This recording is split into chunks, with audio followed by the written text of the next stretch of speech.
అభ్యంతరములు రాకపోవట అసాధ్యం. కానీ ఎవరి వలన వచ్చునో వానికి శ్రమ.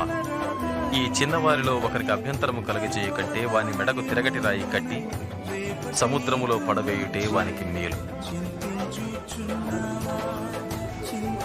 దేవుని రాజ్యం దేనిని పోలి ఉన్నది? అదిలా ఉంటుంది.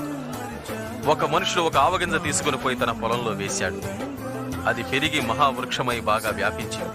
ఆకాశ పక్షులు దాని కొమ్మలపై గూళ్లు కట్టుకున్నాయి. అతను దేని గురించి మాట్లాడుతున్నాడో నాకు తెలీదు. నీవెందుకు ఈ విధముగా సుంకరులతో పాపులతో తిని త్రాగుచున్నావు?